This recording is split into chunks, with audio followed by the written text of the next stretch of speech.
everyone.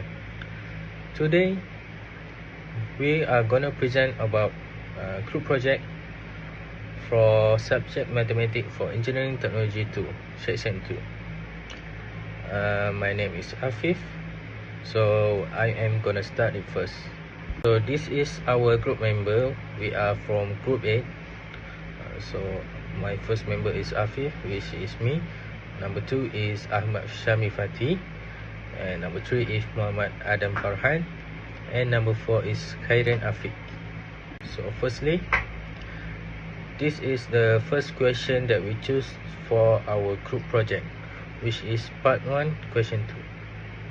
So the question is, as part of his summer job at a restaurant, Jimmy learned to cook up big pot of soup late at night, just before closing time, so that there will be plenty of soup to feed customer the next day. He also found that while refrigeration was essential to preserve the soup overnight, the soup was too hot to be put directly into the fridge when it was ready. The soup had just boiled at 100 Celsius, and the fridge was not powerful enough to accommodate a big pot of soup if it was any warmer than 220 degrees Celsius. Jimmy discovered that by cooling the pot in the sink full of cold water, keep running so that its temperature was roughly constant at 5 degrees Celsius, and stirring occasionally, he could bring the temperature of the soup to 60 degrees Celsius in 10 minutes. So first question is the formulate the differential equation using Newton law of cooling. Number 2 is determine the temperature function with T. And number 3, how long before closing time should be the soup ready so that Jim could put it in the fridge and leave on time. And number 4 is sketch the temperature versus time graph. And lastly, discuss the importance of temperature control in food preparation and storage system. Thank you, Alpe, for the explanation of the question. Next, we'll move on to formula and parameters.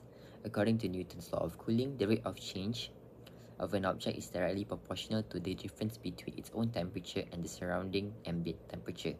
So we will use the formula D temperature over D time is equals to negative K, which is positive cooling constant, times T temperature of soup at the time in minutes in Celsius, and a constant temperature of surrounding medium, cold rainwater, in 5 centimeters.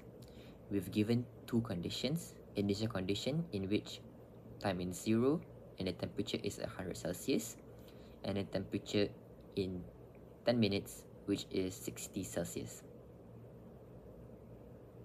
Next, we move on to analytical solutions and completing the calculation. The first step is to insert the constant value, which in this case is 5 Celsius,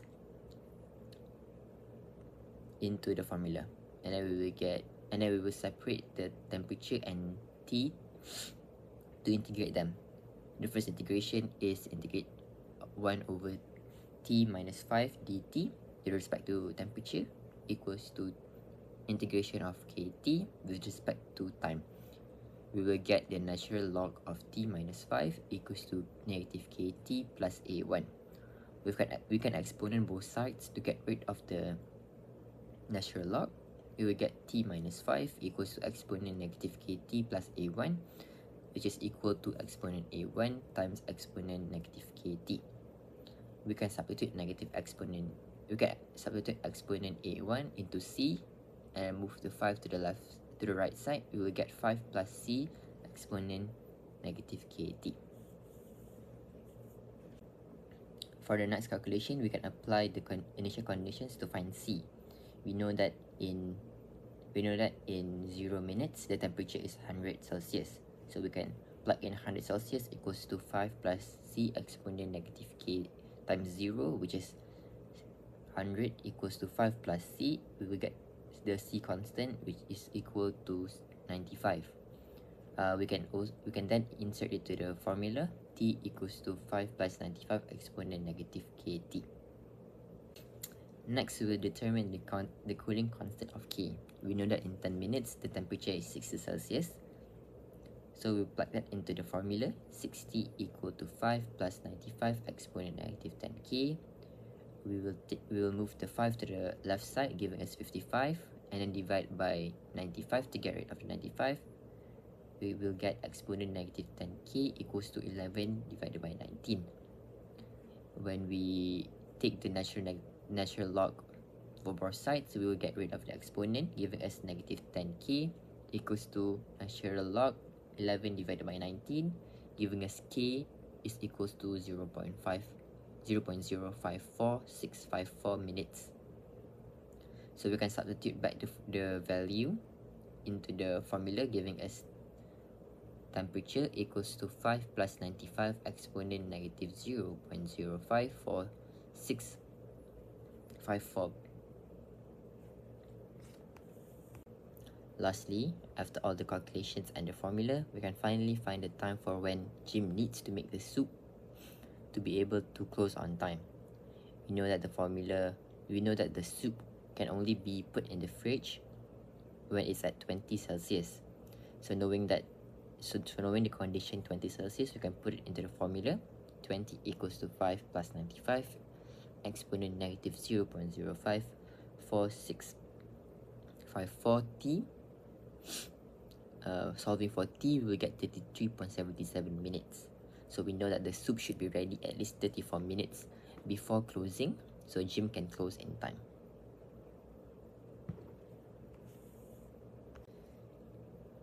Next, for graph and data representation, we have the graph of the soup cooling. In the y-axis, we got the soup's temperature in Celsius, and then we have in the x-axis we have time in minutes. In this graph, we can see the two initial conditions, in which 0 Celsius, in 100 Celsius in 0 minutes, 10 minutes in 60 Celsius. With that 2 points, we can calculate the safe fridge threshold, which is 20 Celsius in 33.77 minutes. For the next slide is the importance of temperature control in food preparation and storage. For the first one, it prevents rapid bacterial growth by reducing the time food stays in the danger zone, which is between 4 Celsius to 60 Celsius. Second one is it maintains food quality, taste, and nutritional value. The third one is it ensures compliance with food safety and hygiene regulations. The third one is it protects refrigeration equipment from excessive thermal load. The last one is it reduces food spoilage and minimizes waste, improving operational efficiency. So in conclusion, proper temperature control is essential to ensure food safety, preserve quality, and support efficient food storage operations. Okay, now we're gonna continue to the question 2 that we chose, which is question 3. The question is, the great detective John Flanagan and his assistant Diffin Potts are discussing the murder of a famous actress, Susan Staley. Miss Staley was shot in the head, and her boyfriend Michelle Ricci was found standing over the body with the murder weapon in the hand at 10:06 p.m. At which time the coroner recorded a body temperature of 70.9 degrees Fahrenheit. The room thermostat was set at 72 degrees Fahrenheit at 11:06 p.m. The coroner took another reading and recorded a body temperature of 75.6 degrees Fahrenheit. Miss Staley's normal temperature was around 68.6 degrees Fahrenheit. Ricci was on stage between 6 p.m. until 8 p.m. So the first question is, formulate the differential equation using Newton's law of cooling. And number 2, determine the body temperature function. Number 3, estimate the approximate time of the murder. And number 4 is determine whether Michelle Ricci could reasonably be considered a prime suspect. And number 5, discuss the role of differential equation in forensic investigations.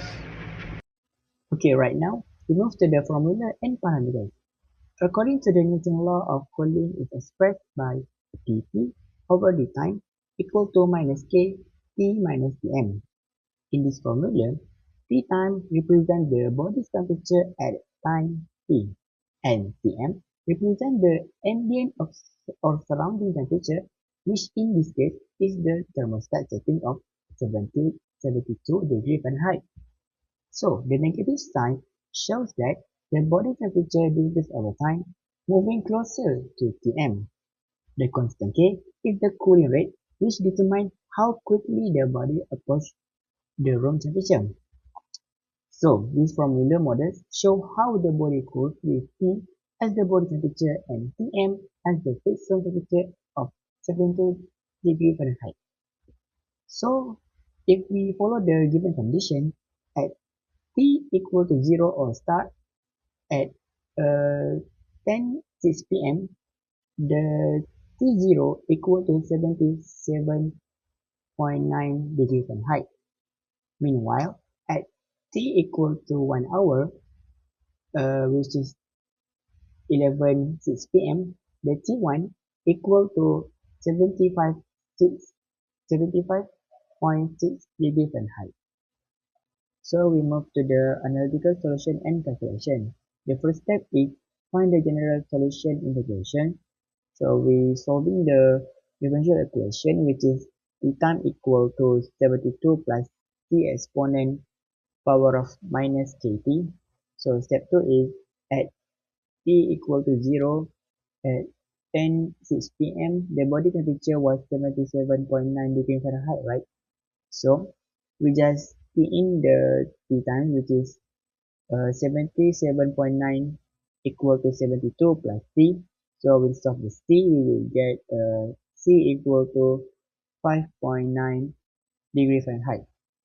So the function will become T time equal to 72 plus 5.9 exponent power of minus kt. So continue from the previous part. Step 3 is the determine the cooling constant K.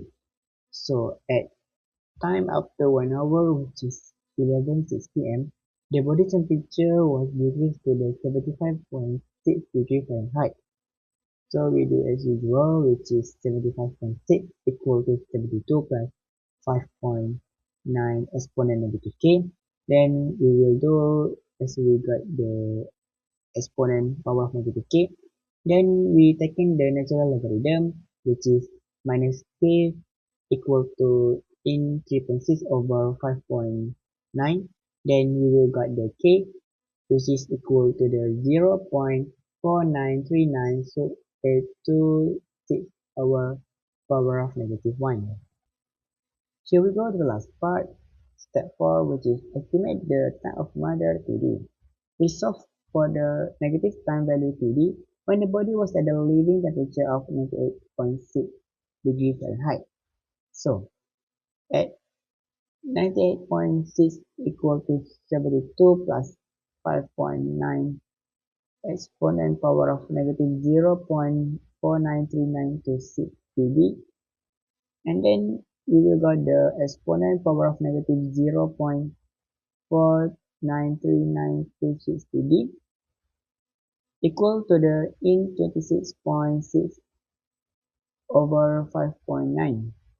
So the TD is equal to the 1.505954 divided by the 0.493926, which is equal to negative 3,409 hours. So this means the mother occurs about 3 hours before 10:06 p.m. and it is around 7 p.m. So that's all. Thank you. Could Michael Reese be considered a prime suspect? The answer is no. Michael Reese is unlikely to be the prime suspect because first point is estimated time of the death is 7:03 p.m. Second point is Michael Reese was on stage from 6 p.m. to 8 p.m. Next point is the estimated murder time falls within his verified performance period. and if his presence on stage is confirmed by witnesses or recordings, he could not have committed the crime. Therefore, the mathematical analysis supports his alibi and suggests that investigators should consider other suspects. The next slide is the role of differential equations in forensic investigations. First point is differential equations help estimate the time of death using body temperature data. Next point is they provide an objective and scientific method for crime investigations. Next point is mathematical models can be used to verify or challenge suspect alibis. Next point is they improve the accuracy of forensic analysis compared to relying solely on witness statements. So in conclusions, differential equations are valuable forensic tools that help investigators reconstruct events and support evidence-based decision making. So this is our task distribution. As you can see, my friend Khairin Afiq designed and prepared the presentation slides, including graph, figures, visual aids, and slide layout. Afif Mirza prepared and compiled the complete technical report, including formatting, editing, references, and final document submission. And me, myself, Muhammad Adam Farhan, solved and verified the mathematical calculations for question 1, including differential equation formulation, analytical solution, and the graph preparation. Ahmad Syami Fatih solved and verified the mathematical calculations for the question 2, including the differential equation formulation, analytical solution, result interpretation, and presentation video editing. That is all from us. Thank you for watching.